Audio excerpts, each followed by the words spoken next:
दशरथ जी को चौथे पन में ऐसा लगा मेरे पास पुत्र नहीं है। और बड़े ध्यान से सुनना मेरे भाई बहन, जब दशरथ जी को ये लगा मेरे पास पुत्र नहीं है तो दशरथ जी कहाँ गए? दुनिया में नहीं, सीधे दशरथ जी अपने कक्ष से उठे हैं और गुरु के दरवाजे पर पहुंच गए। यहाँ जितने लोग बैठे, मैं आप सभी से निवेदन करूं, ध्यान देना।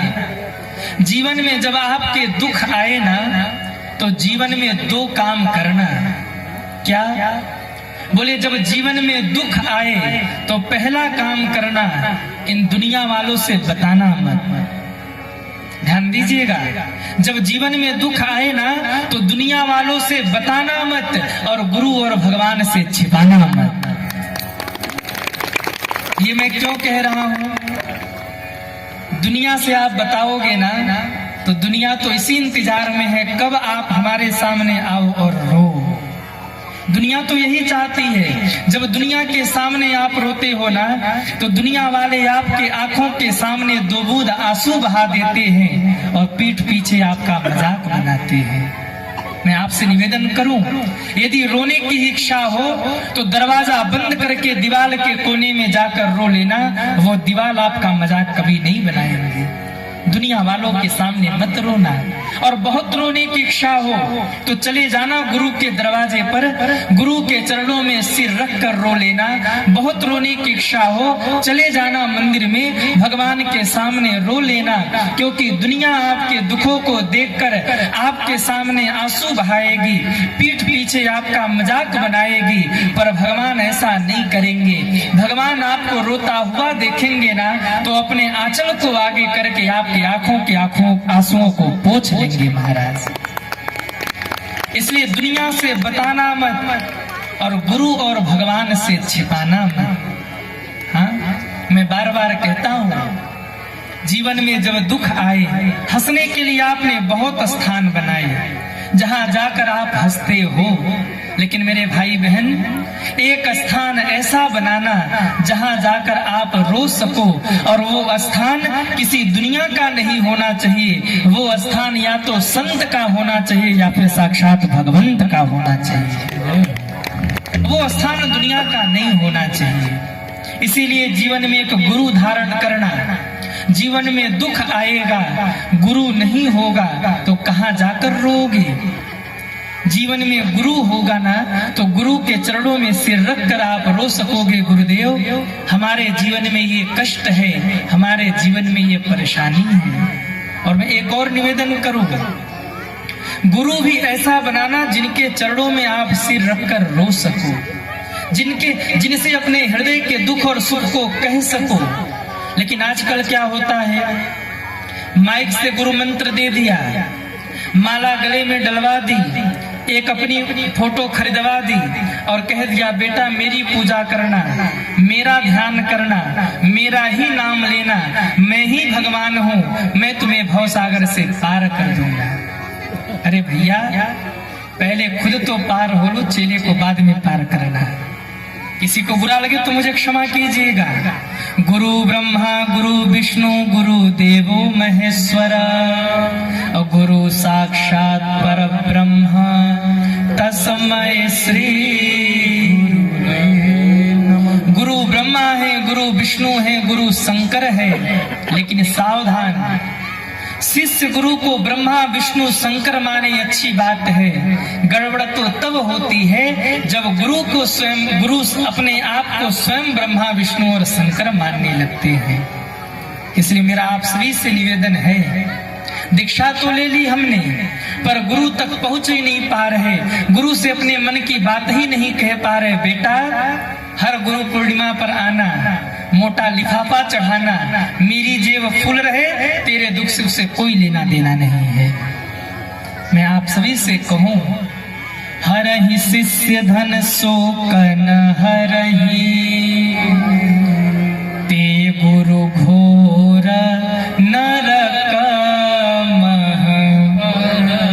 ये तो वही हाल हो गया, लोभी गुरु लालची चेला, और होए नरक में ठेलम ठेला। चेला कहे गुरु तू आगे जा, गुरु कहे चेला तू आगे जा। इसलिए गुरु ऐसा हो जिसके चरणों में हम बैठकर अपने दुखों को कह सके। दीक्षा तो ले ली, पर कभी मन भर आया, कभी हृदय भर आया तो गुरु से अपने हृदय की बात न कह पाए। कभी कभी इच्छा हुई कि गुरु जी के दर्शन करो, गुरु जी के चरणों में कुछ क्षण बैठो, तो सानिध्य न मिला तो काहे का गुरु है। इसलिए जीवन में गुरु ऐसा हो जिनके चरणों में बैठकर हम अपने दुखों को कह सके, अपनी समस्याओं का समाधान पा सके। खीर की प्रसादी देकर के कहा, तीनों रानियों में बराबर बराबर बांट दीजिए।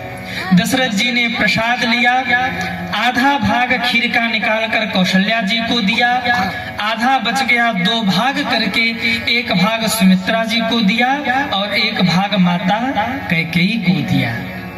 तीनों माताएं प्रसाद लेकर कुछ सोच ही रही थी, इतने में एक घटना घट गई, बड़े ध्यान से सुनना। आकाश से एक चील पंछी उड़ता हुआ आया और सुमित्रा जी के भाग का प्रसाद लेकर आकाश में उड़ गया। आहा, जैसे ही वो चील पंछी भाग का प्रसाद लेकर उड़ा, माँ सुमित्रा रो पड़ी, अरे बहनों मैं कितनी अभागिन हूँ, तुम लोगों का भाग्य तो देखो, तुम लोगों का प्रसाद तुम लोगों के हाथ में है, पर मेरे भाग का प्रसाद चील पंछी लेकर उड़ गया, यानी मुझे बेटा नहीं होगा। धन्य है दशरथ जी का परिवार। आजकल की कोई होती ना तो वो कहती चलो अच्छा हुआ है, प्रसाद गया ये तो अच्छा हुआ। लेकिन धन्य है माँ कौशल्या और धन्य है माँ कैकेयी। दौड़कर हृदय से लगाया, बहन रो मत, अभी हमने अपना प्रसाद नहीं पाया है। दोनों माताओं ने अपने प्रसाद का 2 भाग किया है और 1-1 भाग उठाकर सुमित्रा माँ को खिलाया है और कहा, बहन तू तो हमसे अधिक सौभाग्यशाली है। अरे हमने अपने भाग का प्रसाद पाया, इसलिए हम लोगों को 1-1 बेटे होंगे, पर आपने हम दोनों के भाग का प्रसाद पाया है, इसलिए चिंता मत कीजिए, आपको 2-2 बेटे होंगे। इतना शब्द सुनना था। सुमित्रा माँ चरणों में गिर पड़ी, एक हाथ से कौशल्या माँ के चरण पकड़े, दूसरे हाथ से कैकेयी माँ के चरण पकड़े और कह दिया, दीदी अगर आप दोनों की कृपा से मुझे 2 बेटे हुए ना, तो मैं सुमित्रा आप दोनों को वचन देती हूँ, अपने दोनों बेटों को आप दोनों के बेटों के चरणों की सेवा में जीवन भर के लिए समर्पित कर दूंगी मैं। और इसी वरदान के कारण सुमित्रा जी को जब 2 बेटे हुए तो बड़े बेटे लक्ष्मण जी जीवन भर कौशल्या नंदन राम की सेवा में रहे और छोटे बेटे शत्रुघ्न जी जीवन भर कैकेयी नंदन भरत जी की सेवा में रहे। लेकिन जरा देखना, वो पंछी उड़ता हुआ जा रहा था, दूसरे पंछी ने उस पंछी पर झपट्टा मारा, वो हाथ का प्रसाद छूट गया, धरती पर प्रसाद गिरने वाला था। पवन देव का झोंका आया, पवन देव ने प्रसाद को उड़ाया है। सुमेरु पर्वत पर माँ अंजना अंजलि पसारे तप कर रही थी, वो प्रसाद आकर अंजना माँ के उन हाथों में गिरा है। माँ अंजना को लगा भगवान शंकर ने प्रसाद दिया है, उस प्रसाद को पा लिया और उसी प्रसाद के प्रभाव से माँ अंजना के घर में अंजनी नंदन हनुमान जी महाराज प्रकट हो गए। बोलिए हनुमान जी महाराज की। कौन सा दिन है आज? अरे बोलो ना, मंगलवार। आज मंगलवार है, महावीर का वार है, सच्चे मन से इनको भज लो, इसी से बेड़ा। आप अपने सौभाग्य को तो जरा देखो। आज कौन सा दिन है? बोले मंगलवार। और मंगलवार के दिन राम जी आए, उससे पहले हमारे हनुमान जी महाराज आ गए। बोलिए हनुमान जी महाराज की जय हो। भगवान आए इससे पहले भगत आ गए। पर हम लोग सुमेरु पे नहीं रुकेंगे, क्योंकि हम लोगों को चलना है श्रीधाम अयोध्या। तीनों माताओं ने प्रसाद पाया। धीरे धीरे 9वां महीना आया। गोस्वामी जी कहते हैं, 9वीं तिथि मधुमास पुनीता, शुक्ल पक्ष अभिजित हरि प्रीता, मध्य दिवस अति शीतन घामा, पावन काल लोक विश्रामा। आज 9वीं की तिथि है, चैत का महीना है। महाराज मंगलमय ढंग से 11 बजे 11:30 बजे और जैसे ही 12:30 बजे देवता धरती पर प्रकट होने लगे। माँ कौशल्या अपने कक्ष में बैठी हैं। महाराज पंछी चहकने लगे हैं। सरजू जी में उछाले आने लगी हैं। चारों ओर आनंद होने लगा। शीतल मंद सुगंधित हवाएं बहने लगी हैं। मयूर नृत्य करने लगे हैं। कोयल कूकने लगे हैं। बादल उमड़ धुमड़ के आने लगे हैं। कभी सूर्य बादलों को तो कभी बादल सूर्य को ढकने लगे हैं। सबको आनंद है। धरती माँ रत्न प्रकट कर रही है। आज किसी को नहीं पता क्या होना है।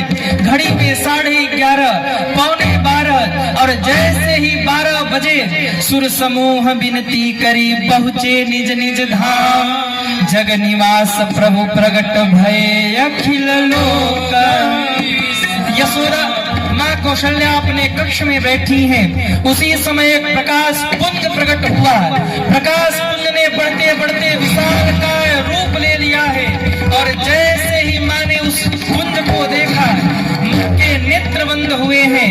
और नेत्र खोलकर जब ध्यान से देखा तो चतुर्भुज रूप में नारायण भगवान सामने खड़े हो गए थे। बोलिए नारायण भगवान की जय हो। माँ ने देखा, रे भगवान आ गए। माँ ने आरती की थाल को उठाया है और आरती गाना शुरू कर दिया। भय प्रगट कृपाला, सभी खड़े हो जाए। कौशल्या भय प्रगट कृपाला,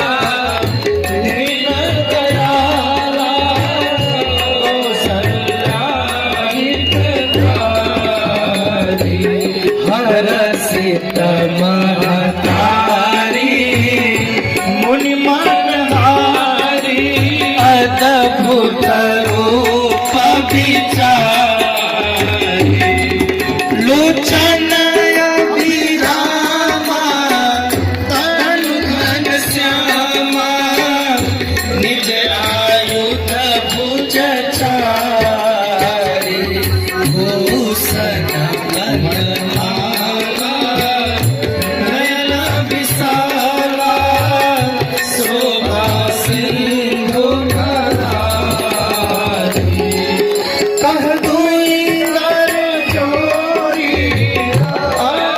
सभी गाइए तालियां बजाते हुए।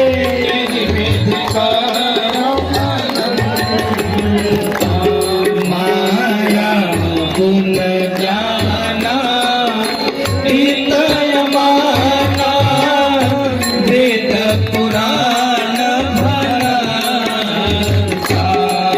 करुणा सुख सागर, सब गुण आगर, जहि गावहि श्रुति संता, सो मम हित लागी, जन अनुरागी, जय हो भय प्रकट श्रीकांता, ब्रह्मांड निकाया, निर्मित माया, रोम रोम प्रतिवेद, मम उरसो वासी, यह उपहासी, सुनत मति फिरन, उपजा जग ज्ञान, प्रभु मुस्काना,